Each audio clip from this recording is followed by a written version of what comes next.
Hello friends. What if Naruto's mysterious power in the Forest of Death was connected to secrets his mother never got the chance to reveal? Welcome to Part 3, where new summon abilities awaken and Naruto's destiny begins to change forever. Before we begin, make sure to like, share, and subscribe. Let's get started.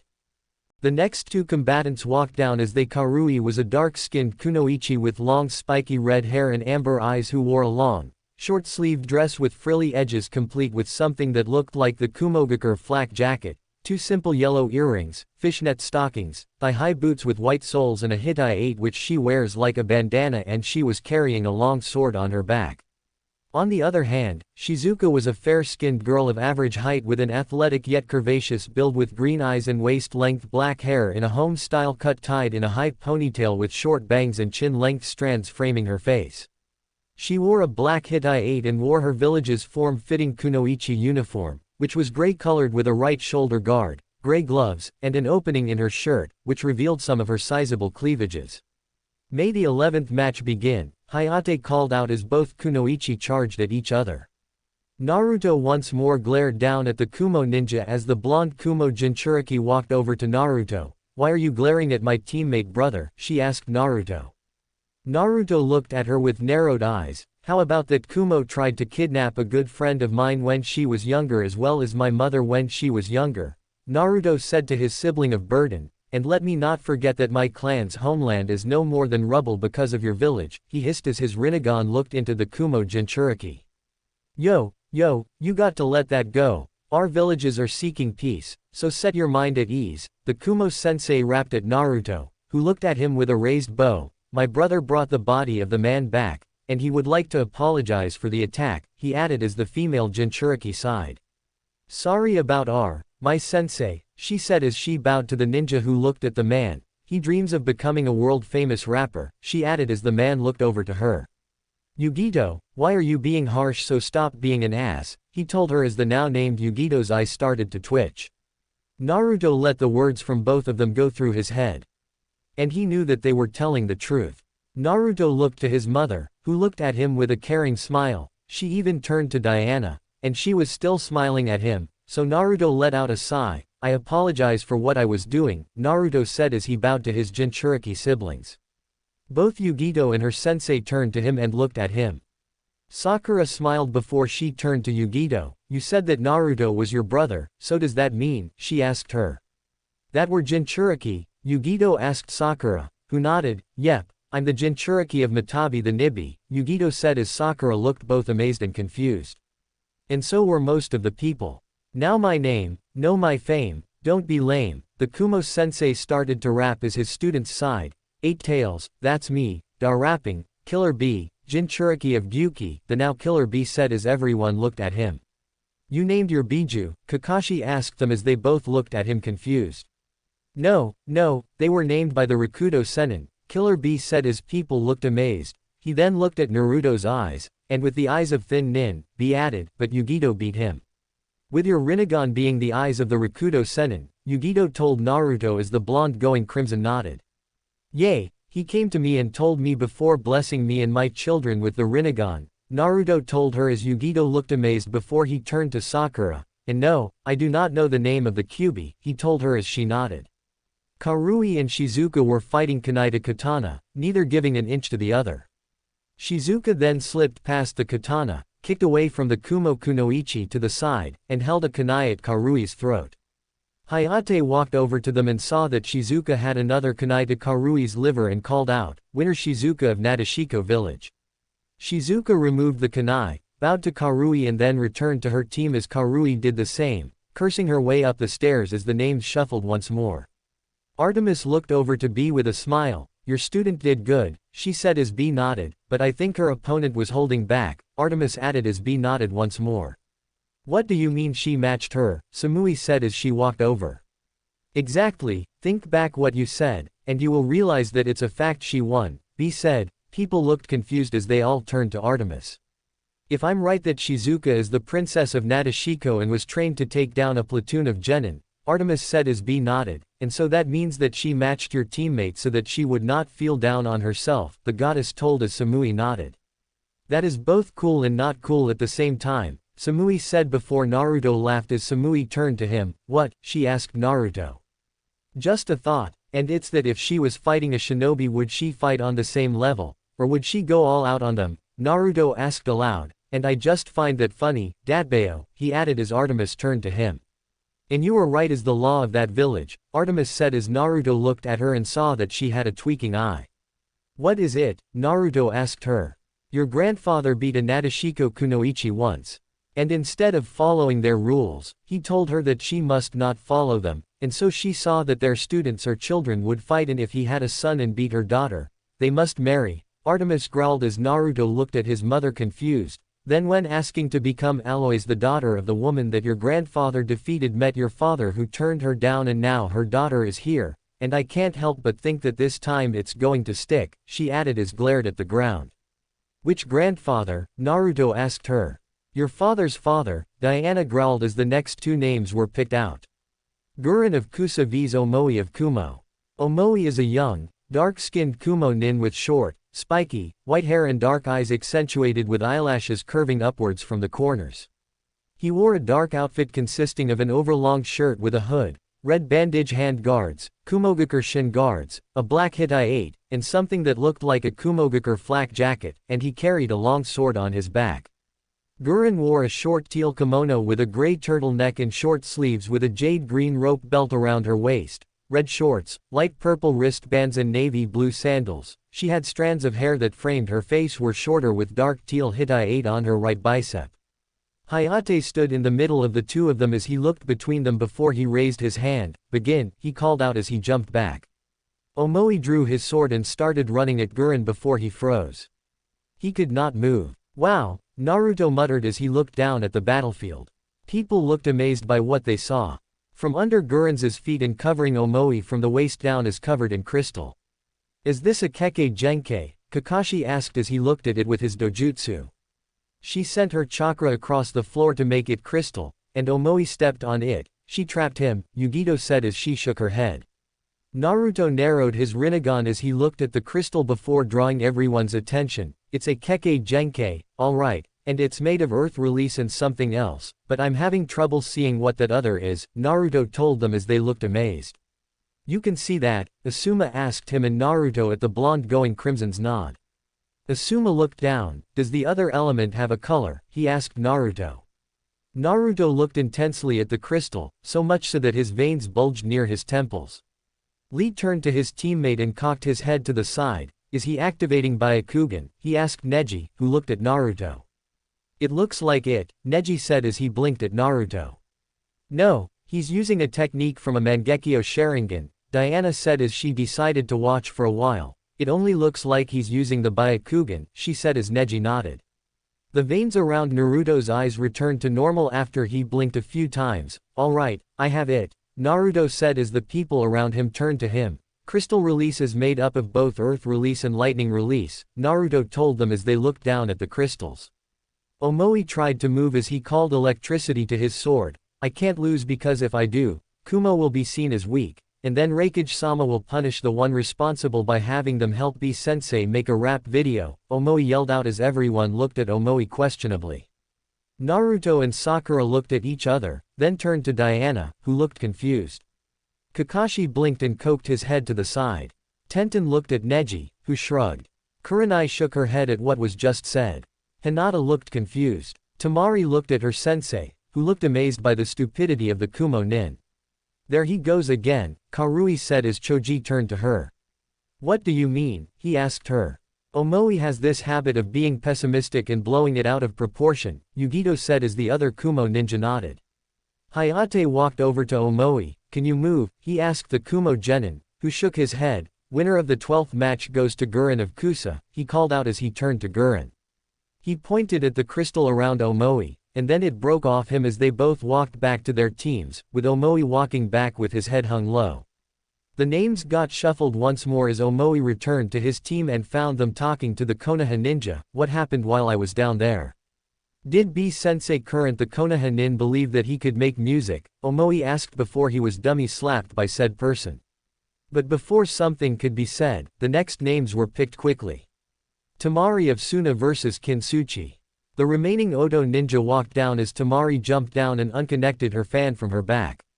As Kin reached the battlefield and met Tamari there, she looked ready to fight as she placed her hand in her pouch. "Begin," Hayate called out as he jumped back, and Kin threw Senbon at Tamari, who moved her fan in front of her and opened it to show a purple circle, and a blast of wind blew the Senbon away. "First moon," Tamari said as Kin's eyes shot wide. "Wind release," she muttered as she looked at Tamari, who nodded. She then looked up at her sensei to see snake-like eyes looking down at her. And they held a message. "Do not fail me." So Kin pulled out more Senbon and threw them at Tamari, who opened her fan more to show a second purple circle and send a blast of wind out that sent the Senbon back again, but this time it was more powerful. Kin had some of the Senbon stuck in her. "Second moon," Tamari said as she looked at Kin. "There is only one left before I end this match, so do yourself a favor and quit now," she told the Oto Kunoichi. But Kin, even though she knew she would not hit Suna Kunoichi, sent more Senbon out. Still, Tamari fully opened her fan and sent another gust of wind. "Third moon," she said before she took hold of her fan and waved it in Kin's direction. "Kamedachi no Jutsu," Tamari called out as she sent out currents of wind to collide with each other, making something that looked a cyclone that had Kin trapped in the center. Kin was getting cut up by the countless blades of wind within the cyclone. She was getting hit at all sides by wind currents. She did not know what was happening before her world went dark. As she fell, Tamari closed her fan, and Kin fell on it with her back, landing on the fan. Tamari was named the winner as she walked back up. "That match was brutal," Naruto muttered as people around him nodded. "It goes to show that there are people younger than yourself but stronger," Kurenai said as the other sensei nodded. Kamaran Yuminohara vs Kiba in Izuka. If you can guess who Kamaran Yuminohara is, you may have a cookie. The Kiri female Jinchuriki walked down, as did Kurenai's final student and Hana's little brother. Like most of his clan, Kiba has messy brown hair, sharp black eyes with vertical slit-like pupils, pronounced canine teeth, and nails that he can change into claws. He also has the distinctive red fang markings of the Inuzuka clan on his cheeks. Kiba's attire consisted of dark grayish pants reaching to his calves and a gray, hooded fur-lined coat, with the hood usually placed on his head, with a blue forehead protector and blue sandals. At his side was his Ninken partner, who was a small dog with white and some brown fur on his ears and resembled a Great Pyrenees. He was being carried on Kiba's head with the dog's eyes squinted, appearing closed, and he had a brown nose, as well as brown patches on his ears and a brown outline around his mouth, and the fur on top of his head is styled to somewhat resemble a mohawk. Kamaran and Kiba stood in the middle as Hayate looked them over before setting his gaze on Kamaran. "She looks familiar," he thought as he raised his hand. "May the 14th match begin," Hayate called out. "Shikyaku no Jutsu," Kiba called out as he sank to the floor on all fours with chakra coming off him. Kamaran looked at him with no emotion as Kiba growled at her before she held out her hand, gained a puff of smoke, and a weapon appeared. It looked to be a cross between a trident, a Bishaman Yari, a Japanese spear, and a ji, a Chinese halberd with a crystalline appearance that bears a blue horsehair tassel.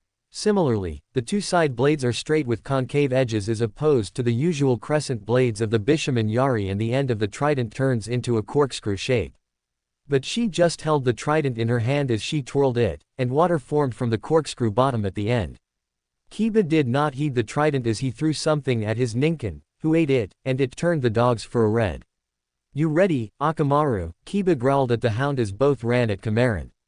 She spun her trident around as water spewed out of the corkscrew, forming a circle of water and making a mirror out of the water before she hooked one of the trident's blades on the mirror and flipped around.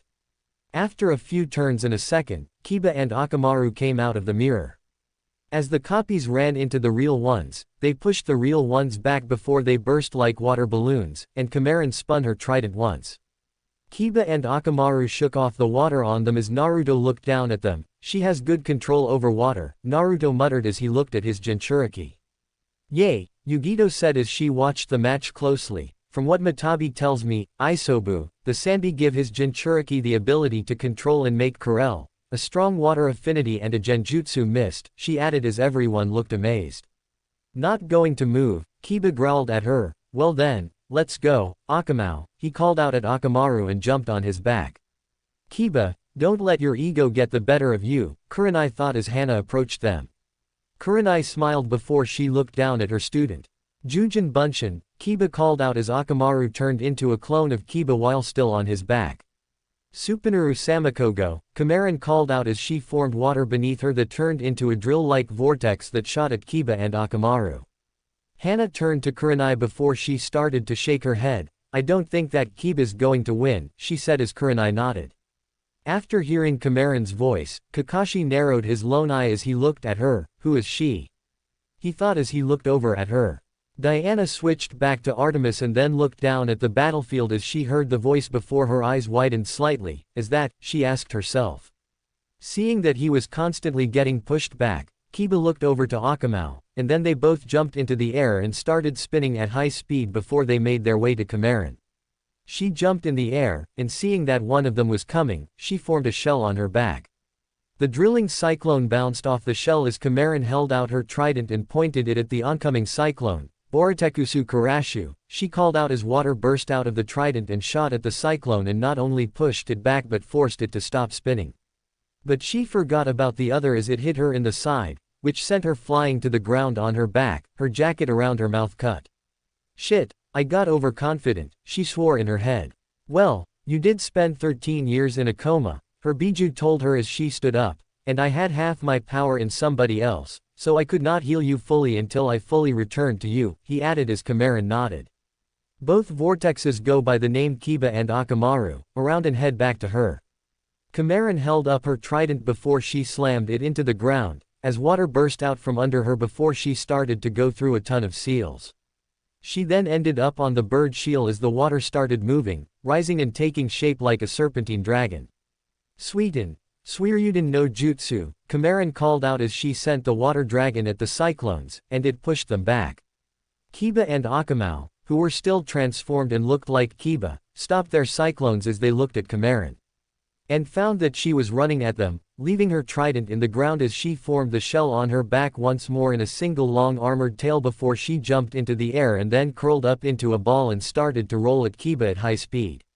With Kamaran on the attack this time and Kiba jumping around to try to dodge the attacks soon, he was hit in the chest by the rolling Kiri Kunoichi.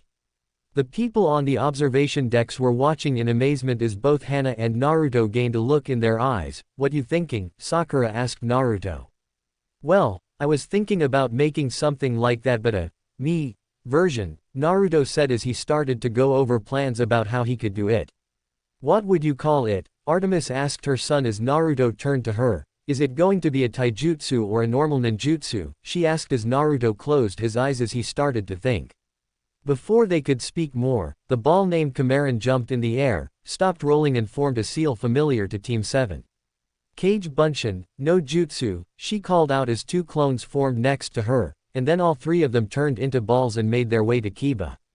Now that is just not fair, Choji said as he looked down at the battlefield. Not only does she have a jutsu that is like my clan, but she has a better version, he whined as Asuma laughed at his student. That is life, Choji, Shikamaru said as she turned her head at the laugh that escaped Naruto's mouth. Shut up, you bastard, she hissed at him.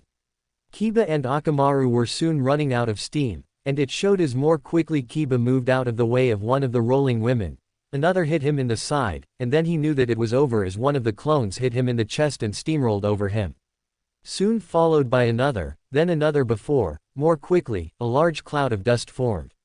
Everyone waited to see what had happened to Kiba and Akamaru, and when the smoke had cleared, it showed that both of them were knocked out as the three Kamarans uncurled and stood up. Hayate walked over to Kiba and checked on him before he raised his hand. Winner, Kamaran Yuminohara, he called out as Kamaran's clones popped out as she walked over to her trident and picked it up before stopping and then walking over to Kiba. Hayate got ready to attack but said, I know medical ninjutsu, as Hayate let her pass. She knelt by the downed Kiba and held her hands over him as they started to glow green, and she began healing him. Now that is just strange, B said for once, not rapping as Naruto and Yugito nodded. What is? Kakashi asked him. She's a Jinchuriki, and she can perform medical ninjutsu, Artemis said, equally shocked as the Jinchuriki. Kamaran then stood up and looked at the Hokage, who looked her in the eye before nodding slightly before she walked back to her team as the next two names were picked. Suigetsu Hazuka vs Han of Iwa. Han walked down as Cameron passed her teammate on the up. Suigetsu is a lean-built young man of average height with straight white hair, a light blue tint, and almond-shaped purple eyes. He has pointed teeth, one of which sticks out even when his mouth is closed. He wore a purple, sleeveless shirt with blue pants, sandals and a belt around his waist with water bottles attached to it, and he also wore another belt strapped to his chest, which he used to carry a sword that had all members of Team 7 looking amazed and shocked. Naruto blinked before turning to Sakura. "Are you seeing what I'm seeing?" Naruto asked her as she nodded. "Zabuza's blade," Naruto asked as the Kiri ninja looked over to them. "You knew Zabuza-sama," Chojuro asked as he walked over to them, and Team 7 nodded. "Can you tell me how he died and why Kubikiribocho was in the ground with his body?" he asked as the Kiri-sensei nodded as Hayate started the next match. "Well, he was hired by Gato, who was trying to take over the wave," Sakura started as Naruto nodded. "Mateen was sent there on the pretense of AC rank mission, but when we met Zabuza, it was bumped up to an A- rank," Kakashi added as the Kiri ninja nodded as Suigetsu held his hands out on finger pistols and started to shoot water bullets at Han. "We fought him and his apprentice twice, with the second time leading to the apprentice's death first before Gato, turning on Zabuza and then Zabuza killed him, but the wounds that gained killed him," Naruto said as the swordsman nodded. "As for the sword in the ground we were using it as a grave marker," he added at Sakura and Kakashi's nod. "I see," the sensei said as he took a breath in before he sighed. "Thank you for telling me. I'll inform the Mizukage about this so that she knows what happened," he said as Kakashi nodded before stopping. "Sorry, did you say she?" Kakashi asked as Artemis also turned to him. "Don't you mean he, as the Yongdame Mizukage, is in charge?" Kakashi added as the man nodded. "Did you not know that our tyrant of a cage was killed and replaced?" he asked the Konoha nin, who turned to the Hokage. Along with most other villages, they did not know a new Mizukage existed. "I did say the current Mizukage has the ability of Haoshoku Haki," Hiruzen said with a smile. "Oh," Guy said as he looked at the Kiri-sensei. "Anyway, I'll inform her, and so you will have the reward for the information," he said as he turned back to the field to see that Suigetsu had trapped Han in a large ball of water. "And just like that, Suigetsu has lost," he said as Cameron nodded as Chojuro looked confused. "What do you mean Utakata-sensei?" he asked. "The Gobi has the power over boil release," the now named Utakata said as Chojuro's eyes shot wide. "If Suigetsu stuck to Kenjutsu, he would have had a chance of winning, but now," the Jinchuriki said, shaking his head. And to prove his point, Han started to let out chakra as the water around him began to bubble. "What the?" Suigetsu said as he felt the water heat up until steam began to come off the ball of water. "Ow, ow, fuck," Suigetsu said as he let the square of a water drop as he held his hands before Han zoomed in on him with red chakra around his fists. He punched the Kiri nin, and all Suigetsu could do was take each punch. And before Suigetsu knew it, he was knocked out. "He is not going to like that," Cameron said as Utakata nodded, and Hayate called the match and named Han the winner as Han walked back to his team. The 8 remaining people looked around as they waited for the next 2 names to be picked. Naruto had a small laugh, so Kakashi turned to him. "What is it?" he asked him. 3 of the remaining 8 are Jinchuriki, Naruto said as the Konoha Jonin looked around and found that Naruto was right as Naruto and Yugito hadn't gone yet or the Suna Jinchuriki. Kakashi looked at the board before saying, "Make that 2, he said before looking down at Naruto. "You're up," he told him as Naruto looked over and saw that Kakashi was right. But what shocked him was that it showed his full name. Naruto Namikaze Uzumaki vs Kuritsuchi of Iwa. Kuritsuchi looked shocked, then murderous as she looked at Naruto as he jumped down. "Kuritsuchi," Roshi said as she turned to him, "Your grandfather does not want his blood or attack Konoha, so do not do anything rash," he told her as she also jumped down. They met in the middle as people looked shocked by Naruto's middle name, but then they saw that Kuritsuchi glared at Naruto. And Naruto was doing the same to her. "I'm going to destroy you for what your father did to my village," Kuritsuchi growled at him. "Then I'll do the same in the name of my clan's men," Naruto growled back. Hayate looked back at Hiruzen as Artemis sighed. "Why does he have to be more like me than Minato?" she asked aloud. Hiruzen nodded, so Hayate turned back to the battle to see both of them were ready to fight. He raised his hand and then brought it down. "Begin," he called out. The 2 ran at each other with a fist cocked back, with Kuritsuchi's fist becoming stone and growing slightly while Naruto's fist was glowing golden orange. And then the fists met, but with the power that both of them were using, they were both pushed back before Kuretsuchi went out. The snake ran, and bird seals before the ground turned into spikes around Naruto, who grabbed the Yoto and took a swipe with it, sending out a thin blade of wind. And like in the forest, Tenten did not see a blade of wind. She saw a hawk flying through the rock spikes and heading for Kuretsuchi. Naruto's right fist moved out a small bit as rockets appeared out of his arm before he raised said arm and fired all the missiles at Kuretsuchi. The missiles sarazed around in the air before and then flew to where Kuretsuchi was, but a large dome of earth formed beneath her, shielding her from the explosions and the wind blade coming at her. The dome crumbled to the ground to find that Kuretsuchi was no longer there. Naruto cursed under his breath as he held his hands out. Shinra Tensei, Naruto called out as he sent out an invisible blast of chakra from around him. It hit Kuretsuchi, who was invisible, as Naruto turned to her. Naruto then appeared in front of Kuretsuchi, with his sword raised high. Kuretsuchi pulled out a kunai, and another kunai versus sword match happened. Artemis saw Kakashi look at the spot where Naruto once was before she looked back to see Naruto and Kuretsuchi fighting. "You've worked out his technique," she asked as he nodded to her. "He can change places with something within visual range, right?" he asked her as she held her hand out and rocked it side to side as if to say yes and no. But before she could say any more, Naruto formed another hand and went through seals before placing a finger on Kuretsuchi's shoulder. "Raiden, Byakurai," he called out as a blast of lightning shot out of his finger and through Kunoichi's shoulder.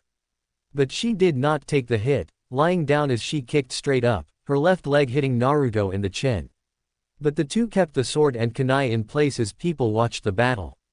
"They're even," Han said to Roshi as the older Jinchuriki nodded. "It's a battle to see whose ideals are stronger and who has the bigger resolve," Baki told his students as Kuretsuchi pulled out a second kunai as Naruto stuck with the Yoto.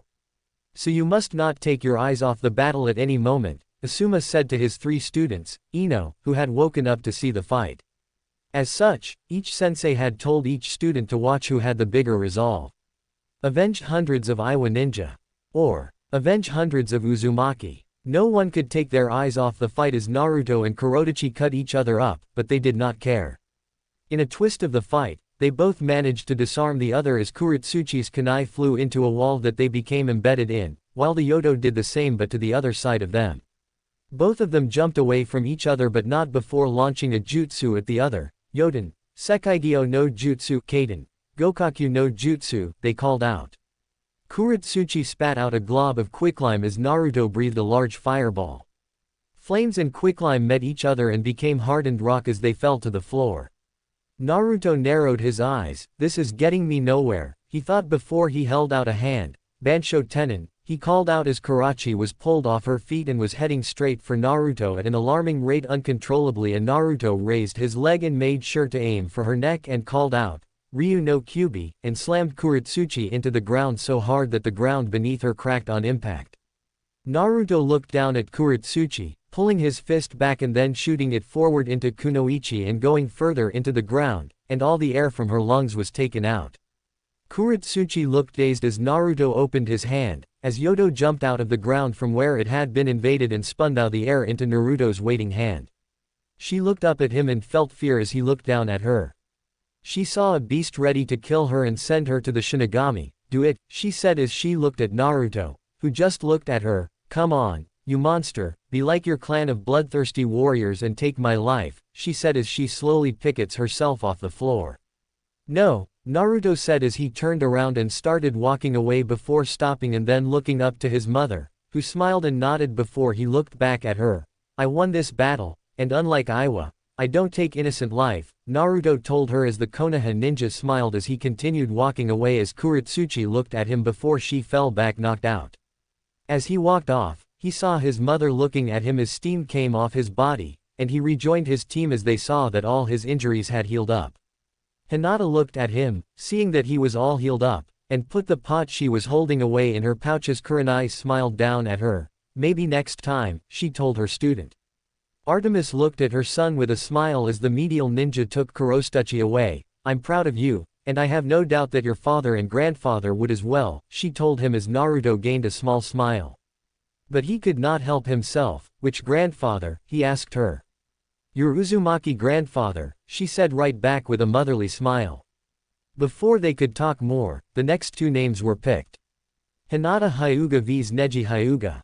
Hinata is a slender girl of fair complexion who, as a Hyuga, her most distinguishing trait is the Byakugan, giving her featureless lavender eyes, as she has dark blue hair that she keeps in a home-cut hair that is cut just above her forehead akin to a bowl cut with chin-length strands framing her face. Hinata wore a cream-colored hooded jacket with a fire symbol on the upper sleeves and fur around the cuffs and hem with navy blue pants and kept her hitai loosely around her neck. Hinata met Neji in the middle of the area with Hayate standing between them. "Hello ne Neji ni," Hinata said to him timidly. "What the fuck?" Naruto asked as he was hit over the head by his mother as he looked down. "Don't curse around your mother," Artemis told him. "Did Hinata ever say she had a bother?" Ino asked Sakura, who shook her head. "No, from what Neji told me, Hinata is the heiress of the Hyuga clan, and he is her cousin," Lee told them as they looked at him. "Hinata-sama, I must ask you too," Neji started speaking before the voice of Kiba called out. "Hinata fight," he said as everyone turned to him to see that he was getting held back by doctors. "Show him who you are," Kiba said before his sister dragged him off as Artemis looked at her with a smile. "Like brother, like sister," Hannah heard in her head as she saw Artemis with a large smile. Hannah said nothing before she went after her brother. Both Hyuga started activating their Byakugan as they both took a stance. "The same stance. Begin," Hayate called out as Hyuga ran at each other with great speed and started hitting small points in the body. No one said a word as the cousins found fast as only a few could keep up with their eyes. "What are they doing?" Ino asked as she watched the fight. "They're not hitting each other," Shikamaru added as she looked down at the fight. "Wrong," Naruto said as they looked at him. "They're hitting the Tenketsu," he told them, his eyes not leaving the battle. Those around him saw his eyes moving quickly as he saw every hit aimed at both Hyuga. "And it's not looking good for Hinata," Naruto said as everyone looked at him. "Neji is aiming to shut down her arms while Hinata is going to the main points where chakra forms," the blonde Uzumaki said as people saw both Artemis and Kakashi nod. "All she needs to do is hit the right spot, and she can finish this match," Artemis said as Hinata started to push Neji back. But that was what he wanted. Neji went forward with a double strike, one aimed at Hinata's heart and the other at the upper part of Hinata's arm. Naruto closed his eyes as those around him looked at him before they realized what had happened. Neji had won. The strike that hit Hinata's heart made her cough up blood that fell onto her jacket as her eyes shot wide. And so Neji started to go harder in his assault on her as each hit was harder and faster than the last until Hinata fell to the floor and Neji began to walk away before a gasp was heard through the room. Neji stopped and turned around to see that Hinata was back on her feet. "Why do you get back up? You're a failure to our clan," he told her, but she did not hear his words as she looked at him. "You fight for nothing but hope when you have been fated to lose to me," Neji added. But once more, the words did not go through to her as she looked at him. "That is where you were wrong," Hinata said as she struggled to stay standing. "You are the one who is fighting for the hope that you can break the chains of the caged bird," Hinata said as Neji's face became murderous. "And you said that I was fated to lose, but you are currently fighting fate yourself as you try to kill me, but we are no different," she told him as Neji laughed himself at her with a strike right at her heart. But the sensei and Hayate stopped him with Kakashi holding one arm while Kurenai was holding the other arm. Guy hooked his arm around Neji's neck as Hayate stood just in front of Neji with his sword. "You won. Walk away," Kakashi said as Hinata collapsed to the floor coughing up blood. The care for the main branch is shown once more. Neji scoffed as Guy tightened his hold on his student. Naruto appeared next to her as his chakra chains shot out of him and into Hinata, and steam started to come off Hinata. "Someone get a fucking medic here now," Naruto called out as he allowed Hinata his healing ability. But it was working slowly. Neji was dragged back to the observation area as a medic came over and started to heal Hinata along with Naruto and Kamaran jumping down as well as the three of them worked on healing as they downed Kunoichi. "I must have a word with them," Hiruzen said as he watched with bated breath at the healing before Naruto retracted his chains with a sigh. The medic nodded in thanks as he rushed Hinata away, and Naruto took both him and Kamaran back up to the observation area. "She's going to live," Naruto said as people around him sighed as people made sure that Neji was nowhere near them in case Shino or Kurenai were to try and kill him. But before they could do anything, the next two names were picked. Gaara of the Sand vs Rock Lee. The Ikibi Jinchuriki appeared in a small cyclone of sand as Lee jumped down to join Gaara at the bottom, but the Suna team and the other Jinchuriki were on the edge as they looked down at the crazy sand user. With the Jinchuriki ready to jump down if Gaara started to let his beast out. Naruto-san, may I ask why you were like this? Guy asked him as Naruto looked out of the corner of his eye. Gaara is what happens when a Jinchuriki goes off the deep end and lives in the darkness, Naruto said as Guy's eyes shot wide. Lee heard what Naruto had said as he looked at Gaara before narrowing his eyes as he grabbed the cork from the gourd that was shot his way. Please don't rush things, Lee said to Gaara. Hayate smiled slightly at Lee before raising his hand. May the 18th match begin, Hayate called out. At that, Lee jumped forward with a kick, but sand rose around Gaara, defending him, so Lee moved in fast with another kick but had the same result as Naruto looked on. How is he controlling the sand? Sakura asked as Naruto, who was still watching the match, explained. It's his Jinchuriki ability, Naruto told her as she looked at him. As you know, each Jinchuriki have an ability. I can sense negative emotions, as we've seen with Han. He can use boil release, Naruto said as Sakura nodded along. I can make all fire release jutsu stronger, and when I do, the fire turns blue. B-sensei can make ink, Yugito added as Sakura nodded. I have a strong water release and can make coral, while Utakata-sensei can make acid, Kamaran added as Sakura took the information in. I can use bug jutsu, and if I remember right, the Yonbi had a strong lava release, Fu added as she walked over. So does Lee have a chance? Sakura asked Jinchuriki. But all she got was silence. And what shocked people more was that Han and Roshi appeared with the other Jinchuriki. Thank you, Uzumaki-san, Roshi said to Naruto as Naruto looked at him with a raised brow as Lee moved out of the way of a tendril of sand. What for? Naruto asked him as he returned his gaze to the match as the 8 Jinchuriki stood together. Thank you for spearing my student when you had all the right to slitting her thought, Roshi said as everyone looked at him. When Yu-sama ordered the attack on Uzu, my older brother and I was the current Tsuchikage Onoki tried to persuade him to not and ask them to step out of the war, Roshi said as Artemis looked at him. Still, he looked down, but Yu-sama was persuasive, and I regret with my brother what Iwa had done to Uzu, Roshi told him as he pulled out a scroll and handed it to Naruto. Naruto looked at the scroll before looking at his mother, who nodded, so Naruto accepted the scroll. Thank you for your truthful words, Naruto said as he turned back to the match to see that Lee was kneeling on the statue. Lee, take them off, Guy shouted as everyone looked confused as they saw Lee look over to Guy. But Guy-sensei, you said never to do that unless I was defending lives precious to me, Lee asked him, but Guy smiled at him, and Naruto swore he saw a sun behind the man. Lee laughed as he rolled down his leg warmers to show that he had weights on. Leg weights, Naruto thought. Oh, that's good, I can move freely now, Lee said as he held onto the weights.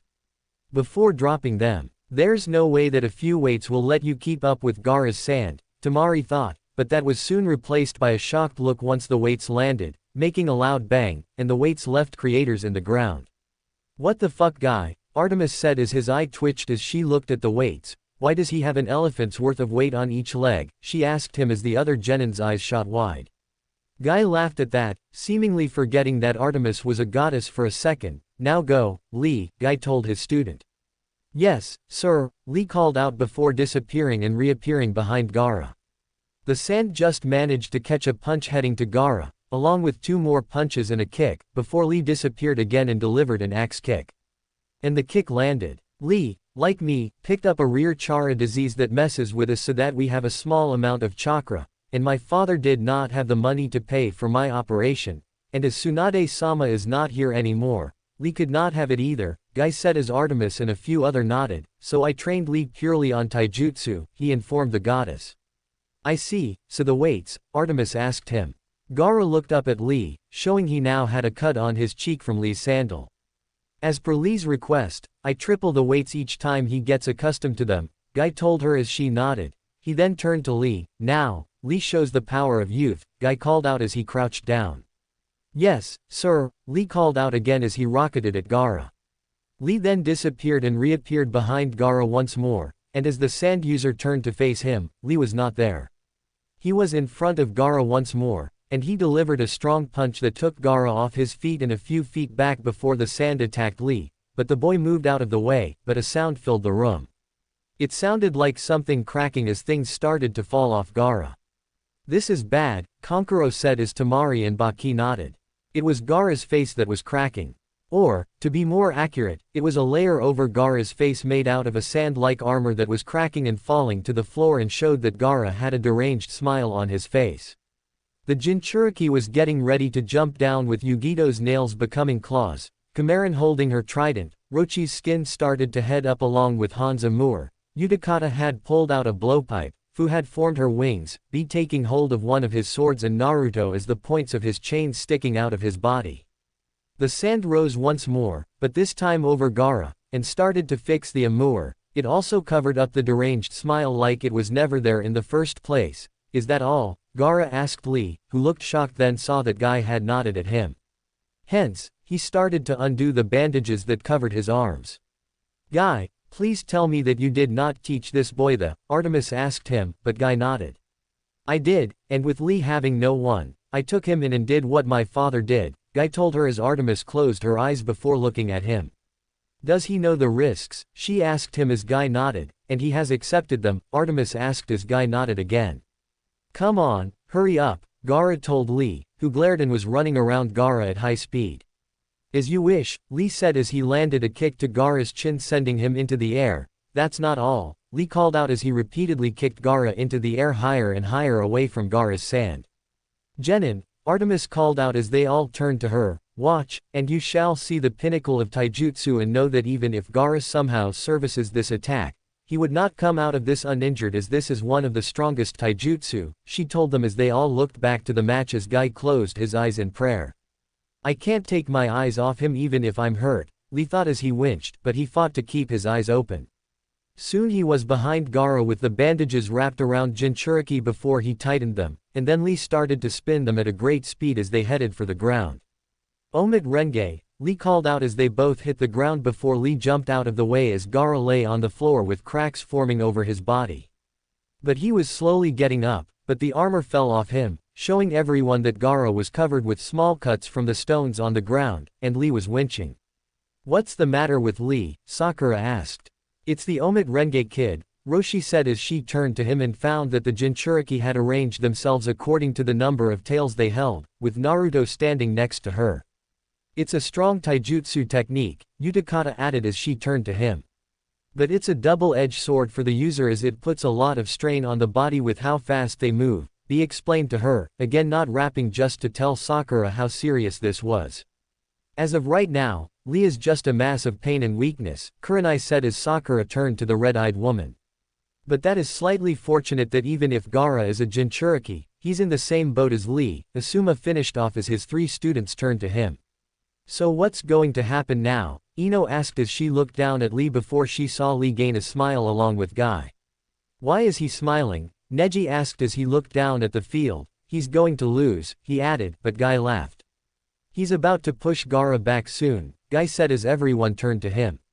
Kakashi's visible eye widened as the conversation between Guy and Artemis went through his head. The lotus of Konoha will bloom a second time, he told them as Lee crossed his arm in front of his face, and Gaara looked confused. Guy, you taught him the 8 gates, Kakashi shouted at Guy as Kurenai and Asuma's eyes shot wide and looked at Guy with equal shock. Yes, that's right, Guy said as people looked shocked. And confused. He has the talent, Guy said, but Asuma cut him off. It does not matter if he has a talent for it.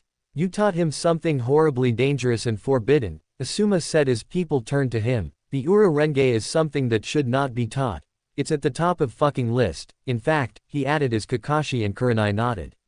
This I know, but I would not teach it to him if he did not have the skill for it, Guy said as he looked down at Lee, and so no matter what you all say, I know that I did the right thing for my student as Lee has the same drive I do, and the same self-rule, Guy said as Kakashi and the Konoha sensei looked away from the man. How many gates can he open? Kakashi asked him as Kuno looked down. What are the 8 gates? She asked Naruto, who looked at her.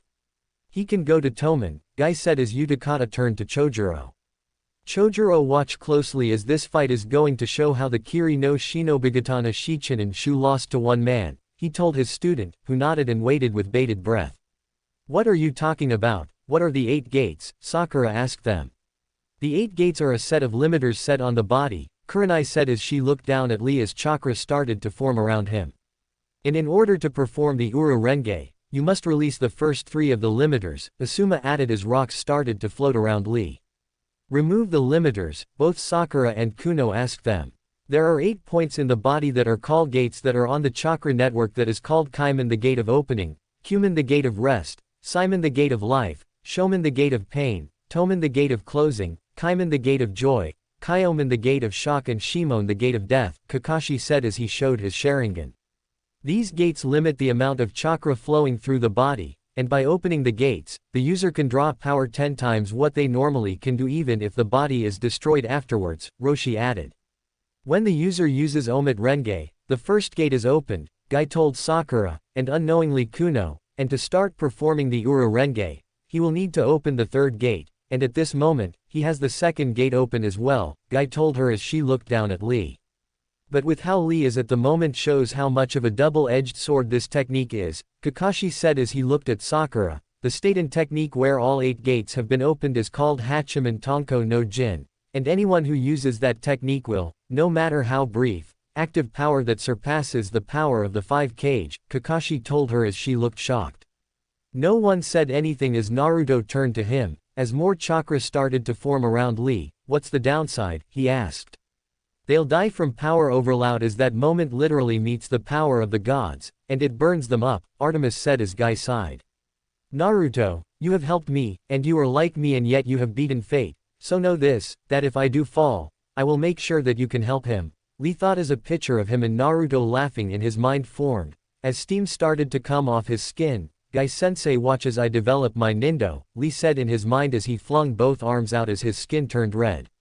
"Simon the gate of life, release," Lee called out as Gaara looked shocked at Lee. "Even if I fall here, I will aid others in taking you down." "Shoman the gate of pain, release," Lee called out as he released more power from him, but blood started to fall from his nose. He then once more rocketed at Gaara, but this time he was faster, and when he moved, he destroyed the ground beneath him.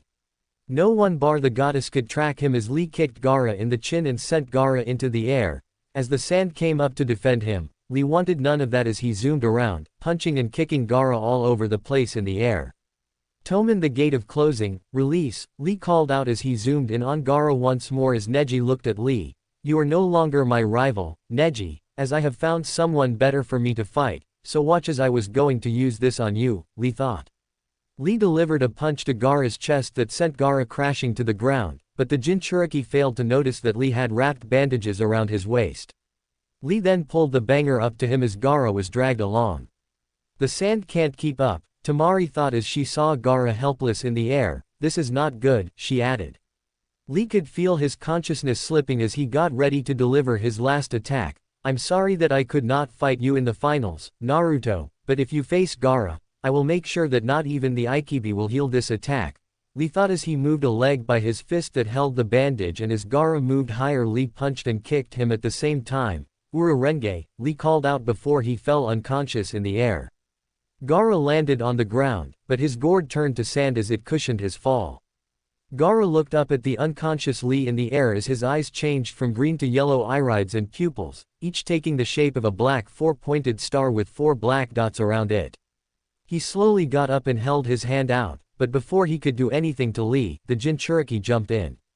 Yugito had long claws covered in blue flames pointed at the back of Gaara's neck as her eyes were not her normal color. Her right eye was yellow, and the left was green.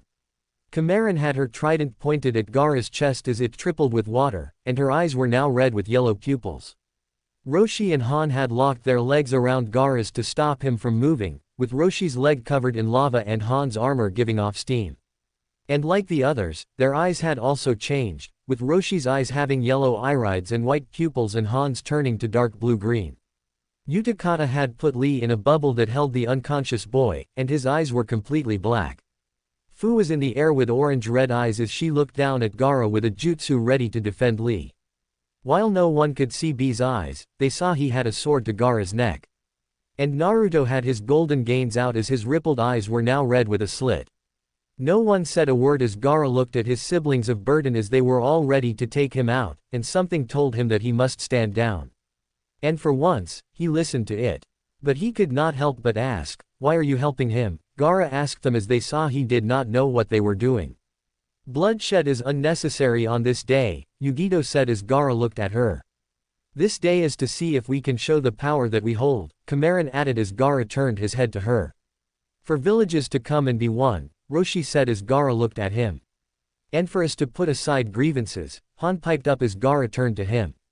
"But do not mistake us, brother," Utakata told him as the bubble that held Lee floated over Gaia as Gaara looked at Utakata. Fu then flew closer to the ground. "If you decide to take his life," she said as she formed a seal. Then, as the only interloper in Konoha, B told him as lighting started to form over his sword. "We will take you from my fox den and make sure that you do not see the light of day for a while," Naruto finished as all the ninja did not see the Jinchuriki. No, they saw the Biju. Gaara looked at them for a while before his eyes turned to normal. "Never mind," he said as the sand beneath them turned back into his gourd. "Winner Gaara of the desert," Hayate called out as Gaara started to walk away. Gaara's team looked at the Jinchuriki. "Are they?" Kankuro asked as Baki nodded. "Yes," he said as both his students looked at him, "and the Kyuubi Jinchuriki is the one that found out that Gaara was here," Baki said as both students looked shocked. All the Jinchuriki bar Yugito was left as Hayate looked at her. "It's only me and that boy up there that are left," she told him to prove her right. The board had the names. Choji Akamaiki vs Yugito ni. Choji met Yugito at the bottom as Omoi looked at his teammates and found that Karui was looking at Choji. "He looks cute," she thought as she looked at him. "May the final match of the preliminary matches begin," Hayate called out as he jumped back. Choji made a seal similar to the bird seal as his body got bigger. "Go, Choji, roller her over," Ino yelled out. Yugito crouched down as her body gained blue flames over it. "Are you going to be my cat toy?" Yugito asked him as Choji started rolling at her. "Nikuden Sensha," Choji called out as he rolled at Yugito. But the Jinchuriki jumped over the ball by the name of Choji and rolled into a wall. And got stuck. "Oh fuck," Choji thought as he tried to roll out of the wall, but Yugito descended on him, shrouded in blue flames, and her fist cocked back. "Juakin," Yugito called out as she sent a blast out of her fist in the form of a lion's head that rammed into Choji, and when Yugito cut her attack off, everyone found Choji knocked out. "I think you went overboard there, kitten," Yugito heard Matabi in her head said as she looked at her opponent. "Winder Yugito ni," Hayate called out. Medics took Choji away. "May all the 17 finalists come down here," Hiruzen called out. The others walked down to meet Yugito at the bottom as Anko walked out with a box with a hole in it. "The next stage of the Chunin exams will start in 2.5 months, but as of right now, we need to know who you are going to be fighting," Hiruzen said as Anko started to walk around. "Now I would like for people who fought to come and pull out a number," he informed them as Anko walked over to Kakashi who was pulling for Sasuke. "Sasuke has the number 2, Kakashi said as he pulled out a ball with the number 2 on it. Anko walked over to Fu. "I got 9, she said as someone wrote down the names. "I have 3, Shino said after he pulled out his ball. Samui was the next person, and she called out, 5. Sakura was next and then saw the number before saying, 9, as Fu smiled at her. "I got 4, Shikamaru said as she yawned. Kankuro was next before saying, 3. After him was Tenten, who pulled out the number 8 before Chojuro pulled out his, 6, he said as someone nodded. Shizuka was next, and she pulled out, 7, she called out. Gurren pulled out hers and called, 8, before she and Tenten locked eyes. 4, Tamari said as Shikamaru looked at her before swearing under her breath. Cameron was the next one who looked over to Shizuka. "It seems that we will fight," she said as she showed the ball to Shizuka, which showed the number 7. As Anko walked away, "It seems your old number is back," the Three Tails said to her. "Yay," Cameron said back. "I got 6, Han said as Chojuro looked at his armor. Naruto pulled his ball and laughed. "Number 1 already," Naruto said. Neji was the next one, and he pulled out the number 1 ball as well. He could feel eyes on him as a dark smile formed on Naruto aimed at him along with the fox on Naruto's shoulder. Gaara then pulled out the number 2, and Yugito looked at Samui and held the number 5. So the matches of the next round of the Chunin exams are the following. Hayate called out as everyone turned to him. Naruto Namikaze Uzumaki vs Neji Hyuga, Sasuke Uchiha vs Gaara of the Desert, Shino Aburame vs Kankuro of Suna, Shikamaru Nara vs Tamari of Suna, Yugito Ni vs Samui of Kumo, Han of Iwa vs Chojuro of Kiri, Kamaran Yuminohara vs Shizuka of Nadeshiko Village, Tenten of Konoha vs Gurin of Kusa, and finally Sakura Haruno vs Fu of Taki, Hayate. Finished as he took a breath. You will meet in the Konoha arena in 2.5 months. Hiruzen said as everyone nodded. Now then, go off and train and bring honor to your homes, he told them as the sensei started to lead the genin out. That's it for part 3. If you enjoyed this story, don't forget to like, share, and subscribe for more Naruto What If stories. And comment below, what do you think Naruto's new summon power can really do? See you in the next video.